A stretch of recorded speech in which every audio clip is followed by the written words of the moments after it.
from the employee's perspective, what do they actually care about? Why are they here? Not just to check boxes. Yeah, I mean it's nice. It goes well on the resume and helps them get promoted and all that. But humans are humans. They want to share themselves. They want to be part of something greater. They want to learn. They want to progress. The key piece is people want to feel like they're making progress.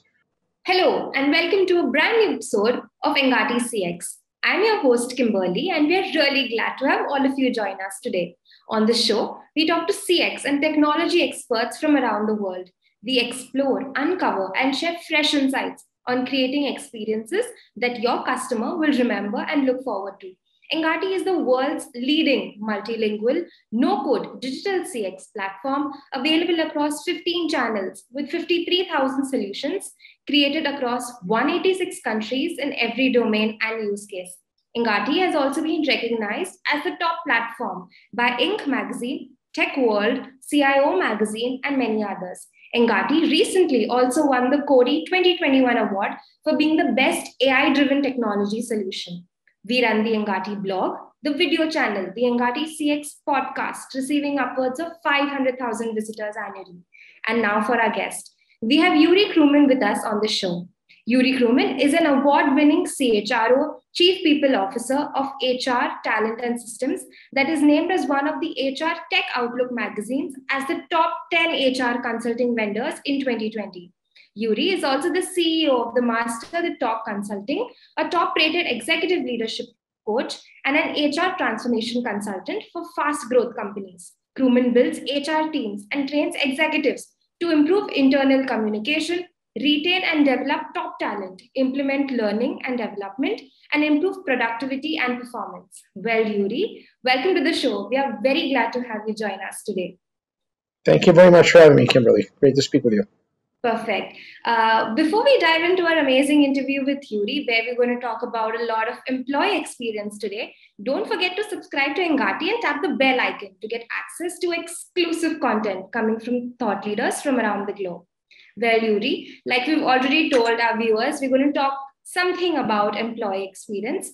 What are the pillars of employee experience success, and how should organizations craft this experience kind of a strategy around it? So you want to think about the employee experience that starts well before anybody sets foot in your doors, anybody works for you. You want to think about your employer brand. How do you come across out there as a company? Maybe it's within your industry, maybe it's kind of as part of the Fortune 500 or Inc. 5000, and you want to think about your candidate experience, right? So during recruitment, what does that look like for the candidate? Is this a pleasant experience? Do they really know about your company? Do they understand the role? What's really involved? Is it relatively fast? Is it detailed? Does it take weeks and weeks and months? Right? You want to make sure that the first impression when a person reads about your company, yeah, of course, it's nice, it's lovely marketing copy, but you're giving them a real example of how things work during that talent acquisition process. So you want to make sure that it's not just kind of automated and they send a resume and maybe they get interviewed once or twice, but they really understand what's involved. What makes your company special? Where are you going with this? What are you doing with it? Et cetera, et cetera. So that's candidate experience. Number two is onboarding. This is in some ways the most important part because that's the practical first impression that somebody has of working with you.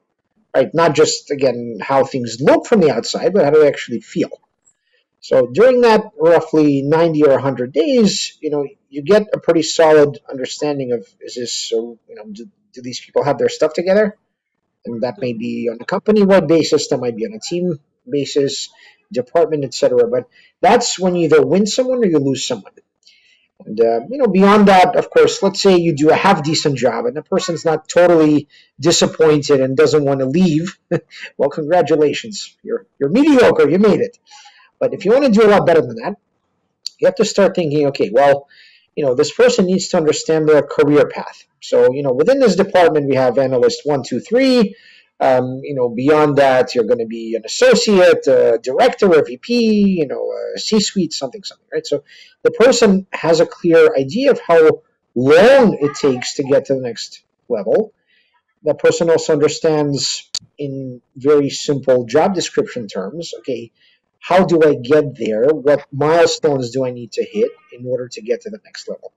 So that's one. So this is just kind of like going up the ladder. Number two is you train them consistently, right? You give them the right skills, you reskill them, you upskill them. Maybe you help improve their project management, maybe improve their communication skills. Maybe you train them to be great new managers. Well, you're always thinking about that, but not just thinking, you're practicing it. You have a solid learning and development program. You're giving them a real constant sense of how are they doing. You're giving constant feedback, right? This is not a luxury. This is something that you have to do if you want to keep them. And then the one thing I mentioned earlier in our conversation before this is you have to give people a personal and professional development plan. It's not because it's your agenda. It's because they need their own plan if they're going to stay around and see this as an integral part of their journey and trajectory. You can't force anyone to stay here, right? If they don't belong here, if it's not a good fit, then you probably don't want them here either because they're just, it's not going to work out and it's going to drag down the team. And finally, beyond that, you want to make sure, again, you're checking in with them, you're giving feedback, you're telling them, performance-wise, how are they doing?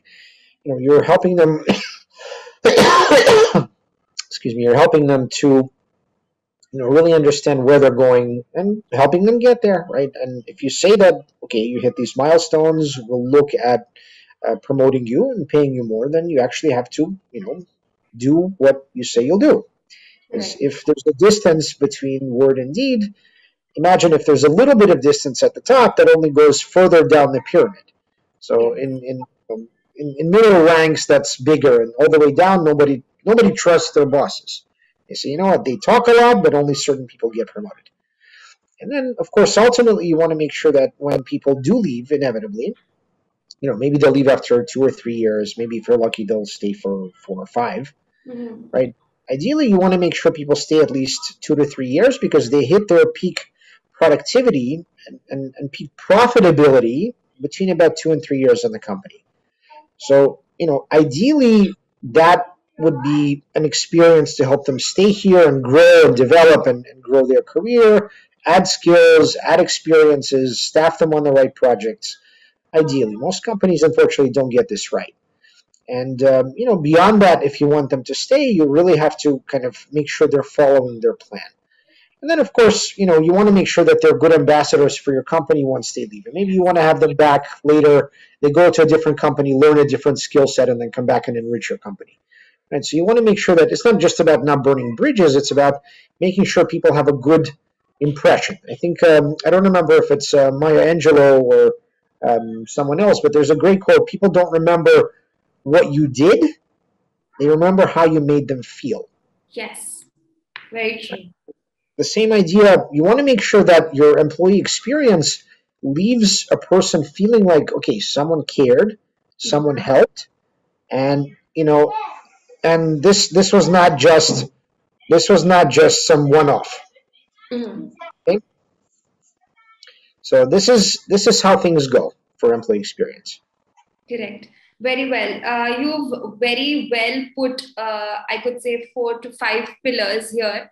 And I think it is very essential to not define and to be very rigid around a particular culture. It is very important to let the person have their own personality and kind of come out, and thus helping the company culture to grow. And I think a very good point is just checking up on them, like a quick pulse check every week could really kind of improve their productivity on a longer scale as well. So thank you for giving us these pillars. It really kind of put things into order, and I think it really helps companies, because I think what really happens mostly is after the onboarding is just that you've told this is what you have to do, and then it really does not matter. I mean, you meet the targets, and then it's just end of the conversation. But I think yes, like you mentioned, culture and having a pulse check is really very essential in this process. um, what could be the some examples in terms of opportunities to help optimize these experiences, especially in terms of crisis? And how do you think these employee experiences have an impact on customer experiences? Well, the first and simplest premise is if you take care of your employees, they're going to take care of your customers, Yes. right? If someone doesn't respond well to a great employee experience where you invest in people, you really get them to tell their story, to be truly comfortable being themselves in your company, right? Correct. Sharing their experiences. If you do that and the person doesn't react, they probably don't belong with you. It means there's something about their path which is blocking them. Correct. So that's my kind of philosophy. Number two, in terms of kind of how to make sure that a good employee experience translates into a good customer experience, you have to start with communication, right? If people simply, they feel like they're walking around, in a cello case, they have to pretend to be someone they're not, right? Correct. And it is as funny as it is. Their posture is more like this. They're into themselves. Their body language is closed up, right? Maybe they fold their arms like this. So all of these things, it's not rocket science. It's not difficult. You just have to, as a human, understand this is what this person is going through. Yes. How do I get them to share? Correct.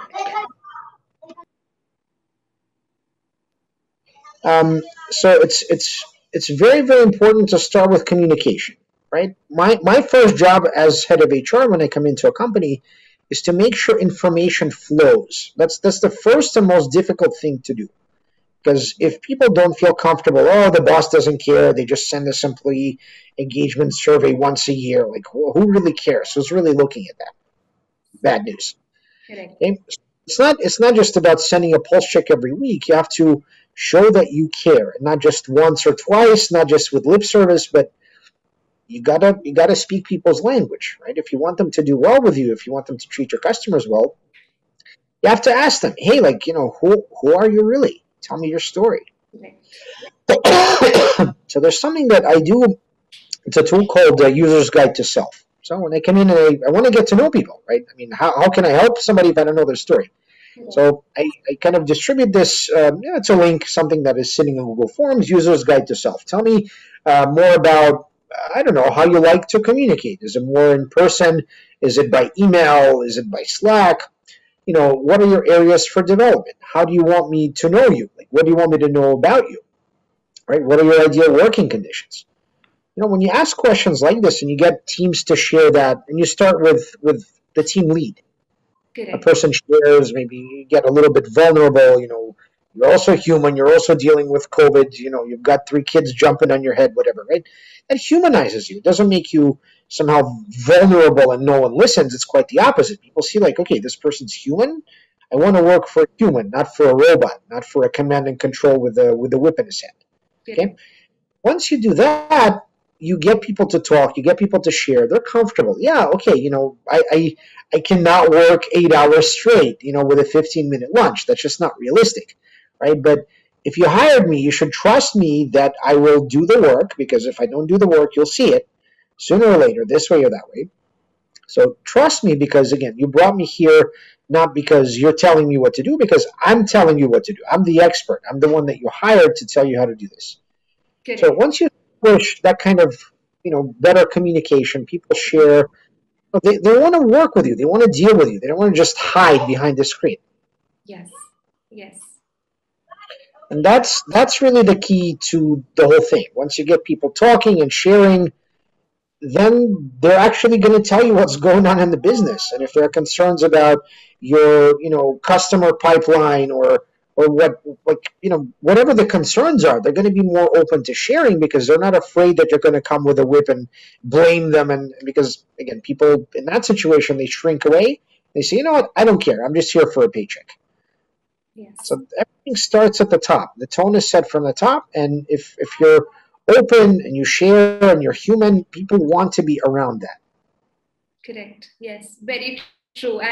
And one of my leads, what she said really comes to my mind here is, she said that you take work at home, right? You work from home. So it's okay if you get your home stuff to office. It's fine. You're just being human. You don't have to like put on a cover and come home that, you know what, everything is fine with me. I'm super perfect. I'm going to get this thing done, right? I think it's very important to make sure you communicate this to whoever you're working with. And it really helps you understand each other. And then it really helps grow personally as well, right? You kind of build that trust with the person or with your lead or with whoever you're reporting to. And like you said, talking people's language is something that a lot of companies struggle with. So this goes on to our next question. How can we create a superlative employee experience and improve retention, engagement, and development? You really spoke about uh, how important it is to kind of be in the employee's shoes, right? What tips and tricks you would give us here? What could we do as being a part of this nice organization? How can we kind of come across certain activities, or probably any other tricks that you would have in mind? I wouldn't call them tricks. I think that might have the wrong connotation. I would say that um, you have to start with basics, right? Mm-hmm. So again, I mentioned this user's guide to self. You're just learning. You're learning about other people because you want to know. It's not because you're surveilling them or watching them. If you give that off, nobody will share anything, right? Correct. You want to know, hey, okay, like what do I have in common with people, right? Or you know what? Not everyone looks like me. Not everyone sounds like me. That's good. That's a good thing. I have a lot to learn, whether I'm a team lead or lower down the pole, doesn't matter, right? We're all here for a certain period of time. I'm not better than anybody else. Nobody else is better than me. We're all here to learn and to create something greater than what was here before. Yeah, some of that will go for our career growth. Some of that will go for the company's growth. But it's you can't force these things, Correct. right? So in order to build that kind of excellent employee experience, it's really, again, communication is always number one. When you get people to speak and share, they're more open. They'll surface problems sooner, right? So it's not going to be blowing up in your face when you realize that there's a problem. Correct. Yeah. Number two, there's something I've written about this previously. A lot of tech companies, especially, they have this kind of idea that, SaaS. What is SaaS? Joke that it's software as a savior. They think that software is going to, magically surface all the problems. Slack will make everyone, gush with information. No, it doesn't work like that. Right? So software will not see you if you're not human, if you're not doing the human thing. And the way to do the human thing is, yeah, you've got to talk to people. You've got to just sometimes call them and say, hey, I'm hearing that maybe you're not doing okay. You want an extra day off? Maybe do you want a few extra days backup daycare?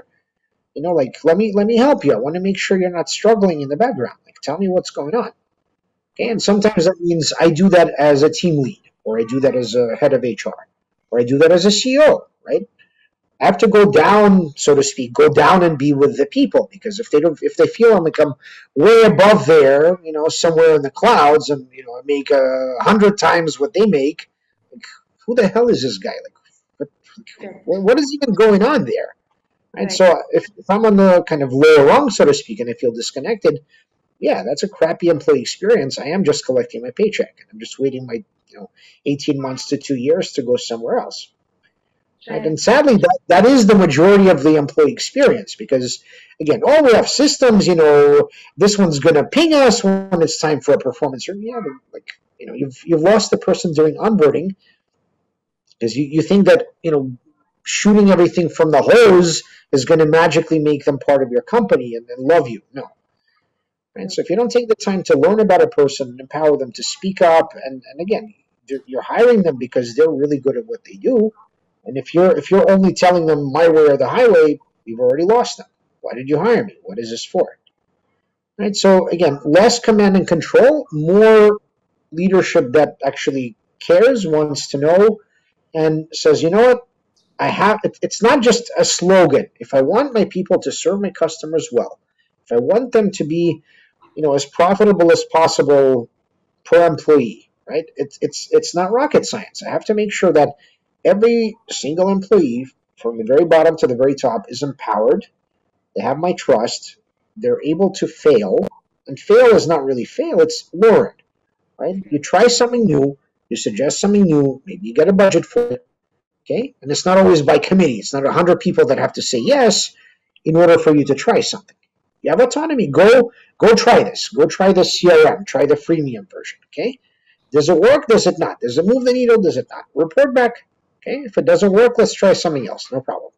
But if people feel like, oh no, my boss is going to come with a whip again, and, if God forbid I do something differently from the protocol, that's it. I'm done.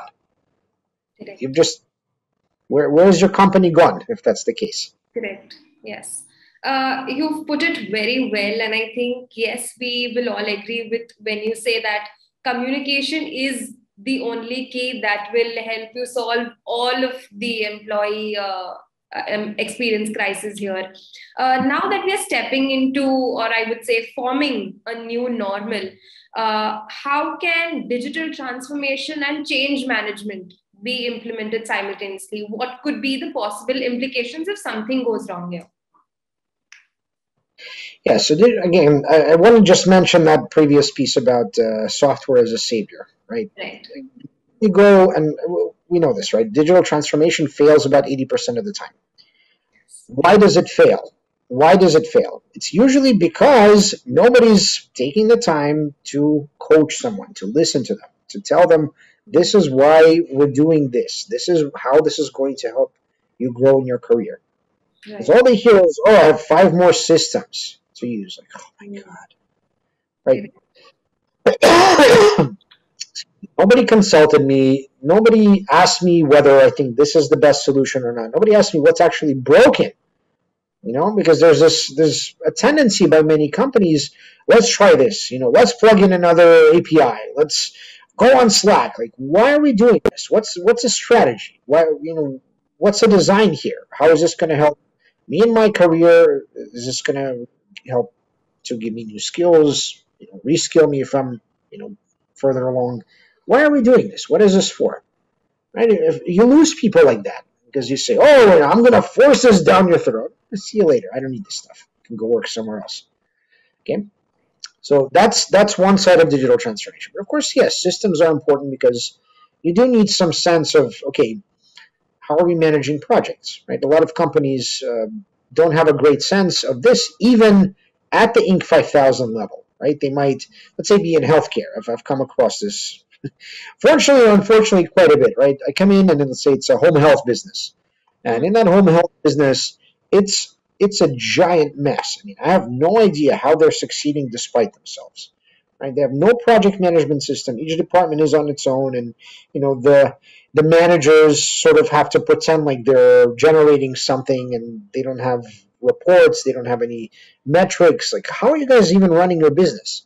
Mm-hmm. Right? So you try to instill that. Here's, we're using, I don't know, ClickUp. Mm-hmm. Why do we need to use ClickUp? We've always done things this way. We need to surface things. We need to map things. We need to understand where are we? What projects are we working on? Who needs to know? Who needs to, be up to date with these things, right? So if we don't measure something, we have no idea. Are we getting better? Are we getting worse? Everything might look great because, we're a best company to work for, but we have no clue how to grow from here, right? So Numbers is project everything. Yep, yep. So project management is a huge piece.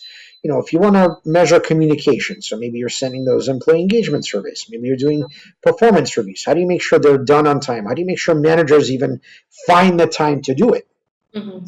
Right. So again, it's a big piece around communication. It's a big piece around empowering every single level within your organization by asking them, okay, look, what are you missing? How do you want to grow? Right? Not Yes. all people will want to go to the next level. Some people say, you know what, it is just a paycheck. I'm just supporting my family. I don't care. Mm-hmm. And others are more ambitious and they want a plan. They want a trajectory. What is next? How do I get there? What are the metrics I need to hit? Great, awesome, right? But everyone needs to contribute something to a map. If you don't Yes. have a map, you don't know what you're measuring, you don't know where you're going, and how can you implement any sort of change except by the seat of your pants? We know how that ends up. It blows up in your face, and you go back to where you came from, command and control. Correct. I think the both points that you mentioned go hand in hand. I mean, it's very important to give a heads up that this is what we're moving into, and I think after we kind of lay down the structure, lay down the framework as to see, this is how this software is going to work for us. This is how we're going to track, and this is how we're going to move things around.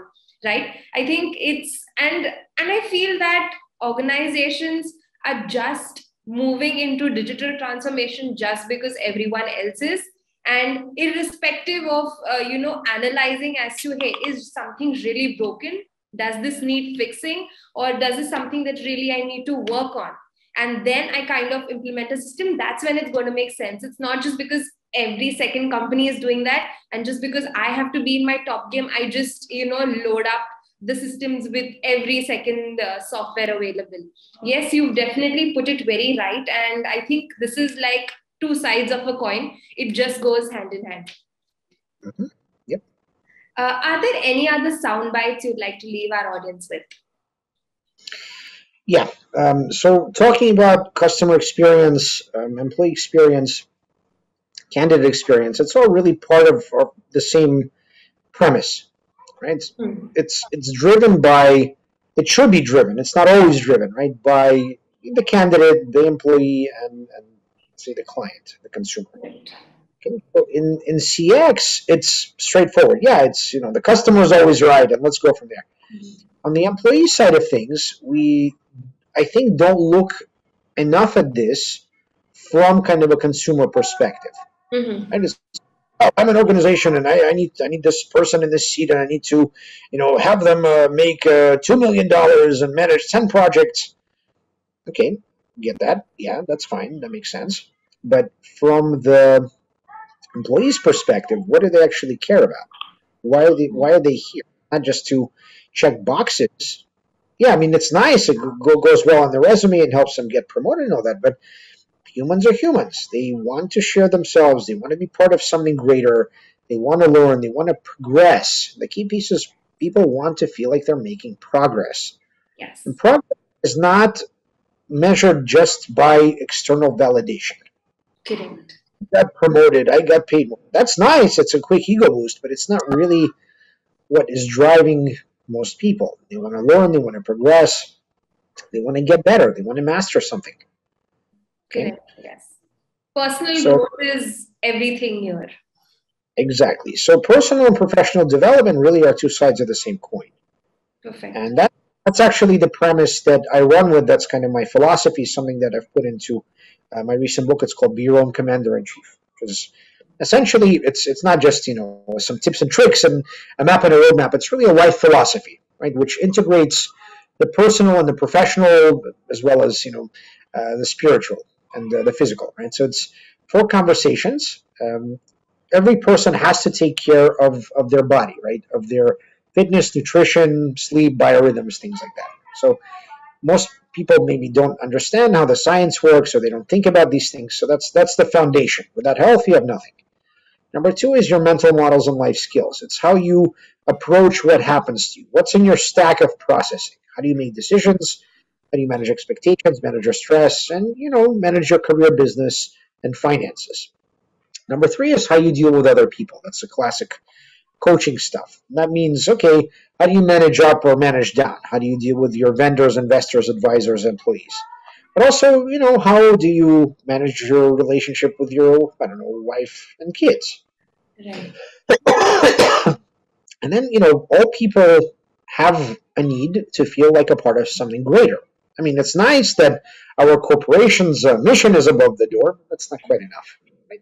People need something greater. So whether that looks like God, or whether that looks like the universe, there has to be something greater. So for me, these are 4 conversations that I have every single day that I think all people need, Yes. but may not know how to call these things or how to make sense of them. So that's what the book is about. For me, that is essentially a learning and development platform for any employee in any company, but also something that I can coach upon. That's my life philosophy.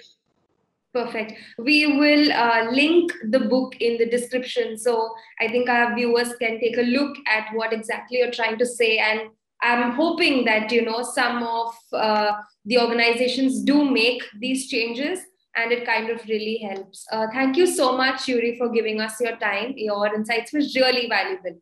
And I know our audience is going to enjoy this interview as much as I did. Thank you so much, Kimberly. Really a pleasure to speak with you. Likewise, we will be back again with a new episode and a brand new expert soon. So stay tuned and we'll see you around for the next one.